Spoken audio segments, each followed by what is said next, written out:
Hi viewers, మీ అందరికీ నమస్కారం. నేను మీ యాంకర్ నవీన. ఈరోజు నేను భార్యాభర్తల అనుబంధం గురించి కొన్ని విషయాలు షేర్ చేసుకుంటున్నాను. మీకు నచ్చితే కనుక ఈ ఛానల్ను లైక్ చేయండి, షేర్ చేయండి, మరియు సబ్స్క్రైబ్ చేయండి. భార్యాభర్తల అనుబంధం అర్థం చేసుకునే భార్య దొరికితే అడుక్కు తినేవాడు కూడా హాయిగా జీవిస్తాడు. అదే అహంకారి భార్య దొరికితే అంబానీ కూడా సన్యాసిలో కలవాల్సిందే. ప్రతి భర్త తన భార్యను మరో తల్లిగా భావిస్తే, ప్రతి భార్య తన భర్తను మొదటి బిడ్డగా పరిగణిస్తే ఇదే పవిత్ర బంధం.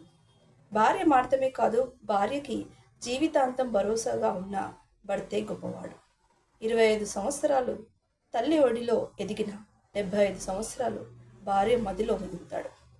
భర్త భార్యలు సమానమే. బంధంలో స్వార్థం ఉండకూడదు, సర్దుకుపోయే గుణం ఉండాలి.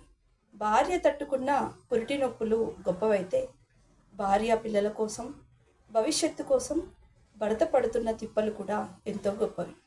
అందుకే అన్యోన్య దాంపత్యం అంటే గొడవలు పడకుండా ఉండడం కాదు, ఎన్ని గొడవలు వచ్చినా సరే విడిపోకుండా కలిసి ఉండటం.